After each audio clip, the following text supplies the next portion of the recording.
9. 자연사랑. 1. 하나님이 만물 세계를 지으신 뜻. 하나님이 왜 만물을 지었느냐? 자기가 사랑할 대상자를 갖기 위해서입니다. 자기가 사랑하는 대상꾼을 만들기 위해서입니다.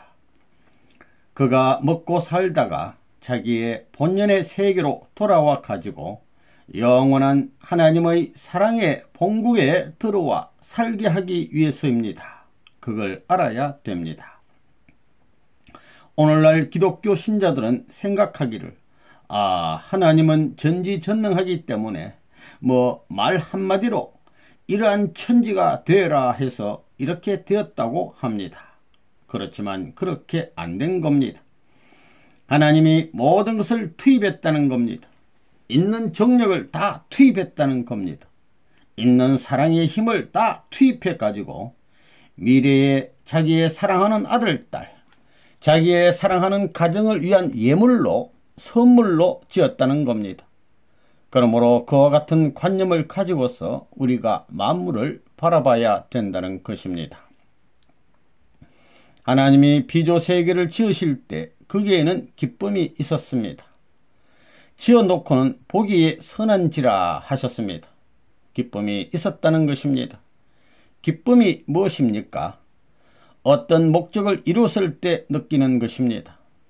지으신 만물에 하나님의 목적의식이 내재되어 있기에 창조된 만물을 놓고 하나님은 기쁨을 느끼셨던 것입니다. 그러면 복기의 세계는 어떤 세계이뇨? 한마디로 말한다면 삼라만상의 개체개체를 보면서도 하나님을 찬양할 수 있는 심정적인 인연을 입체적으로 갖춘 사람들이 사는 세계입니다. 하늘이 보시는 인격의 가치는 거기에 있습니다. 그래서 옛날에 성 프란체스코 같은 양반이 동물을 보고 혹은 새를 보고 설교했다는 말도 거짓말이 아닙니다. 꿈 같은 이야기입니다. 다만 꿈이 아니고 사실입니다. 비조세계의 모든 것은 하나님이 사랑하는 아들, 딸이 사랑의 이상을 찾아 나갈 수 있도록 교제로 만들어 놓은 것입니다. 그래서 상대적 구조입니다. 광물도 주체와 대상의 관계로서 작용하고 원자도 양자, 전자가 주체와 대상의 관계로서 작용을 하는 거라고요. 작용하지 않고는 존속할 수 없다는 것입니다. 운동을 하지 않고는 영속, 존속이 안 됩니다. 그렇기 때문에 우주는 인간을 중심 삼고 그 중심점에 도달할 수 있도록 창조된 세계라는 것입니다. 우주는 신비로운 세계입니다. 하나님이 장난거리나 노름거리로 지은 것이 아니라 정성 들여 사랑하는 사람을 위해 지었다고 한다면 과연 이 세계가 얼마나 아름답겠느냐. 그러니 우리는 이 우주를 바라볼 때 아버지가 나를 위해서 지었다는 지극히 고마운 마음을 가져야 합니다. 그런 마음을 가지고 동산을 거닐고 초목과 꽃을 바라보고 새를 바라보고 물이 흐르는 것을 보고 바람이 부는 이런 모든 것을 보면 참으로 감탄하지 않을 수 없습니다. 우주의 완성은 외적인 세계도 좋지만 내적인 내 자신, 나도 좋아야 합니다. 좋은 데는 마음도 좋고 몸도 좋아야 됩니다. 내 세포로 보면 세포가 전부 다 좋아야 됩니다. 눈의 세포하고 발바닥에 있는 세포하고는 다르지요? 다르다고요. 다르지만 그 세포들이 다 좋아하고 손의 세포도 좋아하고 모든 세포들이 좋아하고 몸과 마음 어디 하나 남기지 않고 전체가 좋아할 수 있는, 그것이 그냥 떨어져 있는 것이 아니라 하나로 연결돼 가지고 연체적인 내용을 중심 삼고 공명적인 사랑의 기쁨을 느낄 수 있는 그런 세계라야 우주 완성이 되는 것입니다. 인연이란 지극히 작은 데서부터 맺어지는 것입니다. 여러분도 개체도 400조 개나 되는 세포로 인연되어 있는 생명체입니다. 하나님의 사랑을 중심한 창조 이념 세계, 즉 대우주의 모든 존재물은 어느 것 하나도 하나님 심정 밖에서 생겨난 것이 없습니다. 이런 것을 느끼는 시인은 위대한 시인일 것입니다. 하나의 나뭇잎이 흔들리는 것을 보고 천주적인 심정을 느껴 그것을 표현할 수 있는 시인이 있다면 그는 우주적인 시인일 것입니다. 우리 주위에 우리도 모르게 벌어져 있는 천하 만상이 하나님의 사랑과 더불어 존재하는 것들이란 사실을 몰랐습니다. 신령한 경지에 들어가 보면 조그마한 모래 하나에도 우주의 이체가 들어있고 하나의 원자에도 무궁무진한 우주의 조화가 들어있다는 것을 알 수 있습니다.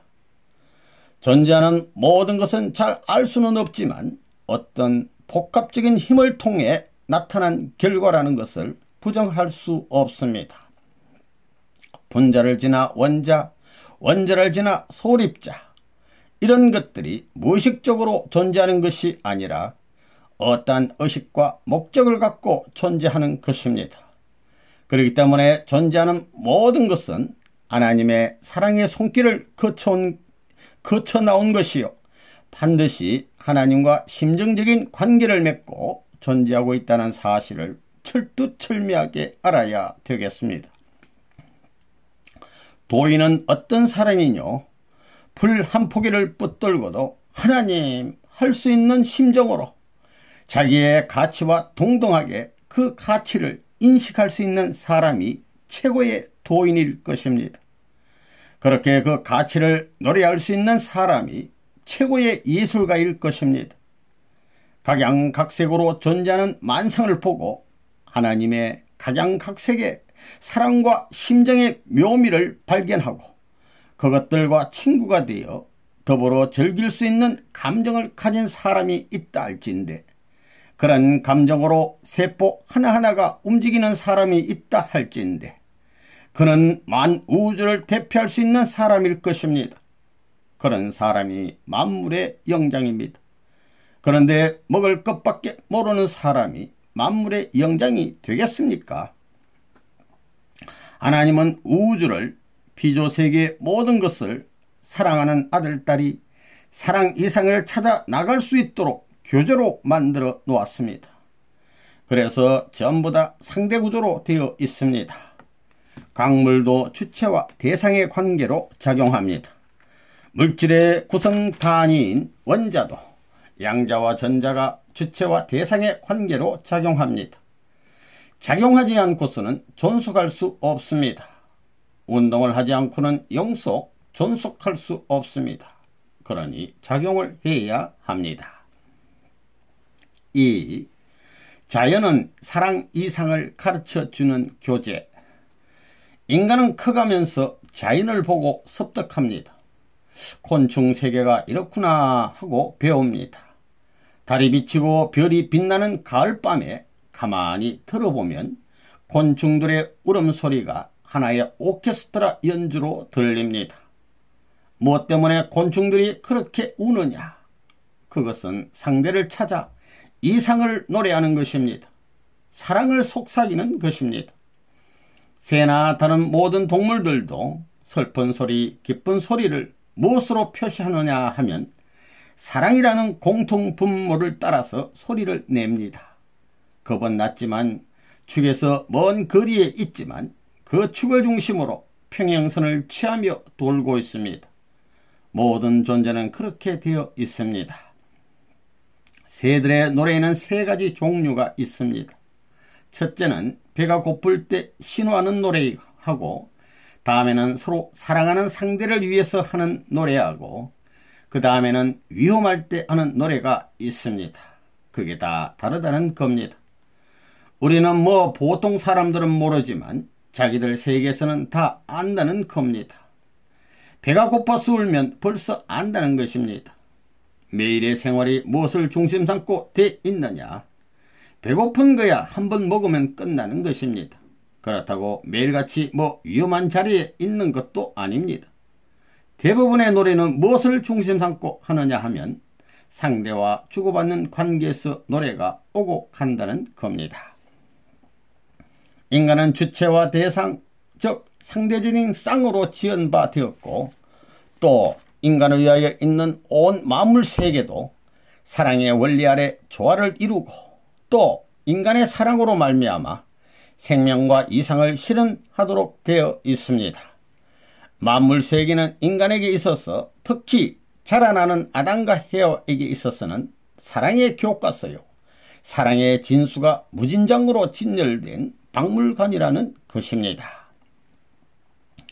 모든 새나 동물은 쌍쌍으로 되어 있습니다. 서로가 사랑을 중심으로 화동합니다. 꽃과 나비는 극과 극이지만 서로 화합합니다. 이것은 천지조화입니다. 우주의 극과 극이 사랑을 중심으로 화동이 벌어집니다. 철새도 마찬가지입니다. 남쪽에 있던 새가 북쪽으로 날아가고, 북쪽에 있던 새가 남쪽으로 날아가서 지역을 넘나들면서 사랑을 이룹니다. 사랑을 중심으로 해서 영원히 돕니다. 인간은 이와 같은 사랑을 하나님이 지은 박물관의 교제를 통해서 배웁니다. 인간과 하나님이 좋아 사랑하면 천하의 모든 만물들은 거기에 박자를 맞춰 화동합니다. 하나님이 사랑하고 좋아하면 천사세계도 좋아하고, 이 모든 피조세계가 좋아 박수를 보내고 찬양을 보냅니다. 노래할 줄 아는 새는 노래를 부르며 찬양하고, 아름다운 꽃은 향기를 풍기며 찬양합니다. 최고 사랑의 주인공들이 즐거워할 수 있는 향취의 분위기를 확장시키기 위한 것이 이 피조세계입니다. 보기에 흉측스러운 뚜꺼비도 사랑을 할 때는 욱욱욱 합니다. 얼마나 멋집니까? 다리를 척척 치고 뒷다리를 올렸다 내렸다 하면서 사랑하는 그 모습이 얼마나 근사합니까? 그것은 최고의 예술입니다. 봄이 되어 새가 노래를 하면 그 새의 노래를 듣자마자 자기 아내를 생각하고, 자기 자식을 생각하고, 자기 나라를 생각하고, 세계를 생각하고, 하나님까지 생각해야 합니다. 그러면 다 됩니다. 새는 새들끼리만 생각하지만 인간은 관계성을 갖습니다.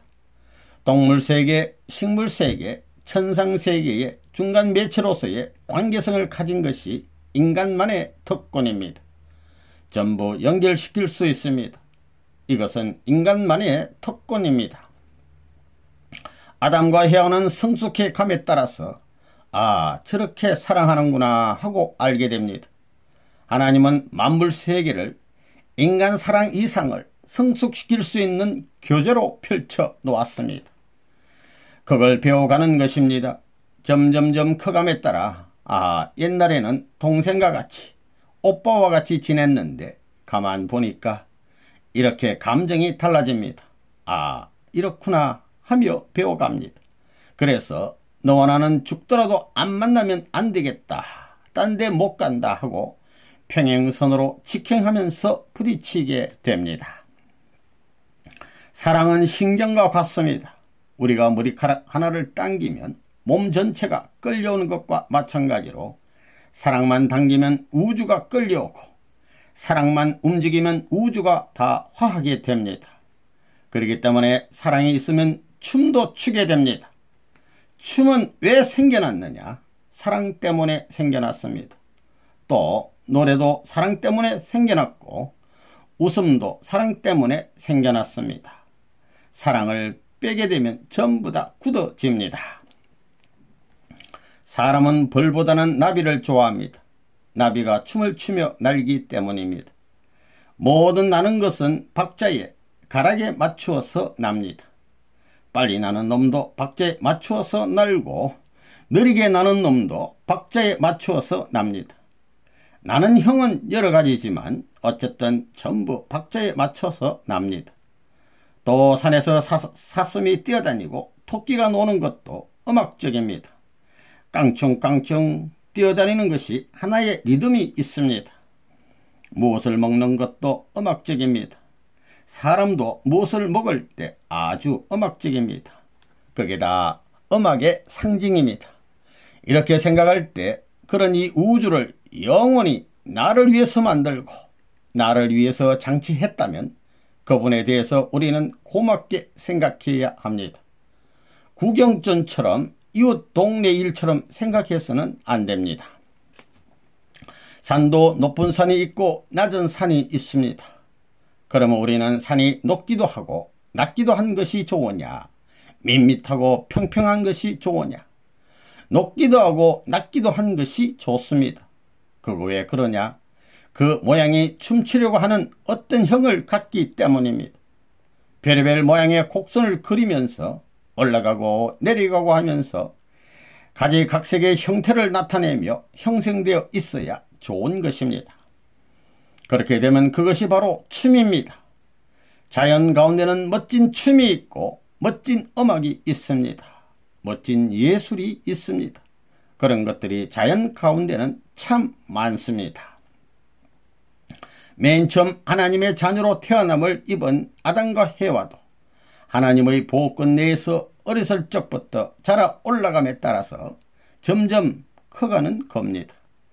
그러므로서 지능이 발달하기 때문에 하나님이 왜 피조세계를 지었는지를 알게 되고 그 피조세계를 통해 교육해 나오는 겁니다. 피조세계가 움직이는 모든 것은 우리 인간 시조, 본래의 조상이 되어야 할 아담과 해와가 생활할 수 있는 모든 것을 가르쳐주는 교재였습니다. 완성된 아담과 해와가 아니기 때문에 이상생활을 해 나가는 데 있어 표본이요 하나의 박물관이었다는 사실을 알아야만 됩니다. 아침에 눈을 뜨고 자연을 바라보면 그 자연이 은은하게 내 본성과 인연되어 새로운 이상의 감정을 싹트게 합니다.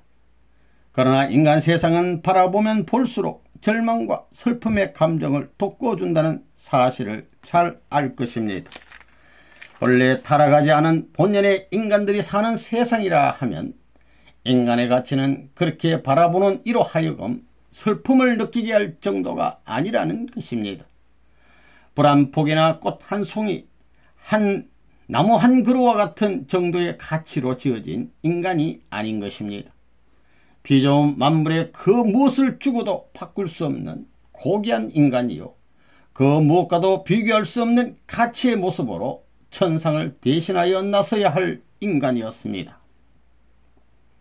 하나님의 사랑이 깃들어 있는 자연을 바라보고 세상의 왕 혹은 어떤 유명한 사람이 갖고 있는 훌륭하다는 물건에 비할 소냐, 골동품에 비할 소냐, 어떤 유명한 부인이 입고 있는 호화스러운 옷에 비할 소냐 하는 마음을 가져야 합니다.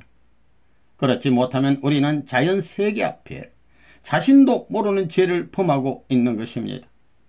하나의 생명체를 볼 때 인간이 만든 어떤 물건에 비할 소냐, 아무리 훌륭한 사람이라 할지라도 하나님보다 훌륭하겠는가 하며 하나님이 심정을 기울여 지으신 만물을 붙들고 무엇보다도 귀하게 느끼는 자가 있다 할진대 이는 틀림없이 하늘의 아들, 딸일 것입니다.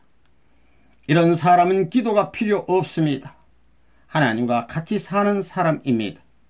하늘은 인간을 그러한 자리까지 내모는 것입니다. 자연은 아무리 하찮은 것이라도 그 어떤 것과도 비교할 수 없습니다. 길가에 값없이 서 있는 나무 하나도 유명한 화가가 그린 어떤 그림과도 비교가 되지 않습니다. 아무리 유명한 화가가 최고의 글작품으로 꽃을 그렸다 하더라도 그린 그 화폭에서는 아무리 쳐다봐도 꽃이 피지 않습니다. 향기도 나지 않습니다. 또 씨도 맺지 못합니다. 그러나 값없이 길가에 서 있는 나무에서는 꽃이 피고 열매를 맺어 씨를 남깁니다. 그리고 그 씨를 심으면 그 나무보다도 더 좋은 나무가 얼마든지 나올 수 있습니다. 그러니 그 어떤 유명한 화가가 그린 그림과도 비교가 되지 않습니다. 인간은 자기가 사랑하는 사람의 것은 무엇이든지 좋아하고 기여합니다. 그러면서도 제일 사랑해야 할 하나님이 지으신 만물은 기여할 줄 모릅니다.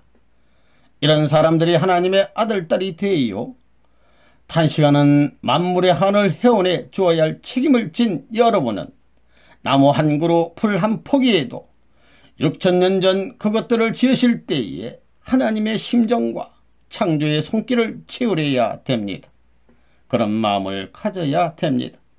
그렇기 때문에 길을 가다가도 풀 한 포기를 보고도 눈물 지을 수 있어야 됩니다. 나무 한 그루를 붙들고도 울 수 있어야 됩니다. 주인을 잃어버렸으니 얼마나 외로웠느냐 하면서 말입니다. 여기서 말하는 이 사람은 많이 울어보았습니다. 바위를 붙들고 울어보고 바람이 부는 것을 보고도 울어보았습니다. 왜 그래야 되는지 이제 말씀을 들었으니 이해할 것입니다. 하나님이 지으신 가치 있는 만물이 하나님과 더불어 영원한 인연을 맺은 귀한 만물이요, 오늘날 어떤 왕궁에서 국본이 보물이니 하며 귀하게 여기는 물건만큼의 취급도 받지 못하는 서글픔을 나는 알아줘야지, 나만은 알아줘야지 하면서 나왔습니다.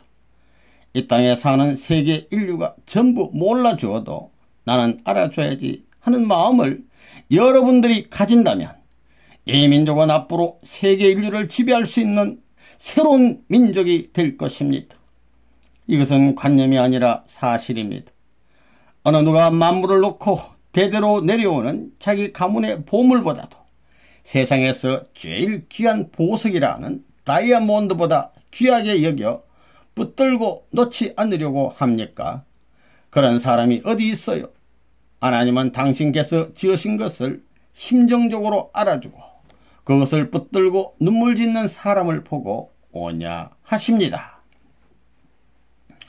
자연은 뭐냐? 하나님이 나를 위해 위하는 사랑을 가진 아들딸이 태어날 때 위할 수 있는 만물로, 선물로 준 전시품입니다. 새소리 하나, 자라고 있는 풀 한 폭이라도 사랑의 아들딸의 생활의 미화를 위해 만들어진 장식품이라는 것입니다. 길거리에 굴러가는 바위도 아들딸이 나라를 다스리는 주인이 될 것을 알고 그 나라의 장식품으로 지었다는 겁니다. 흐르는 물도 마찬가지입니다.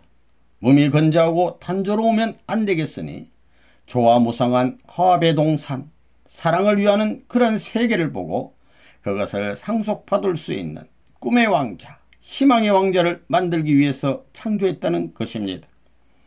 그렇기 때문에 만물을 통해서 배우는 겁니다. 암농수 놈이 짹짹짹 할 때는 이것을 주인 되는 아주머니도 배우라는 겁니다. 서로 위하는 세계를 향해 자기 일생을, 생명을 걸고 사는 본연의 비조 세계의 아름다움을 찬양할 줄 알아야 됩니다. 그렇게 되면 그 집 울타리에 새 새끼도 와서 살려고 한다는 겁니다. 새끼를 치려고 한다는 것입니다. 무슨 말인지 알겠어요? 박물관에 있는 무슨 작품이 아무리 귀중하다 해도 살아있는 작품에 당할 수 있어요? 하나님의 작품인 이 지구성 만물 박물관을 누가 하나님 이상 사랑했느냐 이겁니다. 자기 나라의 박물관 이상 사랑했느냐 이겁니다. 길가에서 밟히는 민들레 짜박치 한 포기도 박물관에 있는 신라시대의 금관에 비할 수 없습니다. 하나님이 직접 만드신 건데 그러한 하나님의 심정을 가지고 너를 본연의 하나님이 위할 수 있는 왕의 자리에서 사랑을 받던 그 자리에서 사랑을 못하는 내 자신이 미안하고 부끄럽다 할 수 있는 마음을 지니고 위하는 그런 왕이 있다고 할 때는 불포기도 그 왕을 따라가서 영원 불변 같이 있고 싶어 한다는 것입니다. 그렇게 살아야 할 인간인 것입니다. 자연을 사랑하고 사람을 사랑할 줄 알아야 된다는 것입니다. 사람을 사랑하지 못하고 자연을 사랑하지 못하는 사람은 하나님을 사랑할 수 없다는 걸 알아야 된다는 것입니다. 만물은 하나님의 상징적 존재요, 인간은 실체적 존재이기 때문에 만물과 인간을 사랑할 줄 아는 사람은 하나님을 사랑하게 되는 것입니다. 언제나 자연을 사랑해야 됩니다. 자연을 사랑해야 된다는 것입니다. 또 인간을 사랑해야 됩니다. 인간 가운데서도 오색 인종을 다 사랑해야 합니다. 나는 백인들만 좋아. 하나님이 그럴까요? 그러면 전부 흰옷만 입어야 됩니다. 백인들은 전부 다 흰옷만 입어야 됩니다. 색깔 있는 옷은 전부 다 버려야 된다는 것입니다. 검정옷은 왜 입어요? 색깔이 있는 옷은 왜 입어요? 모순이라는 것입니다.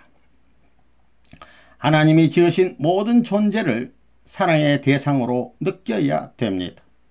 모든 미물까지 사랑하고 사람은 물론이요 모든 하늘에 있는 것까지 무형의 것, 유형의 것을 사랑할 수 있고 사랑받을 수 있는 여러분이 되어야 합니다. 아침에 새가 짹짹짹짹 할 때는 야 요놈의 참새야 내가 늦잠 자려는데 왜 짹짹짹해 하지 말고 아이고 너 고맙구나 아이고 나를 깨워주러 왔지 하하 귀한 손님이 나를 맞으러 오는 걸 너가 알려주는구나 이렇게 생각해야 한다는 겁니다. 사상이 다릅니다. 이게 바로 위대하다는 것입니다.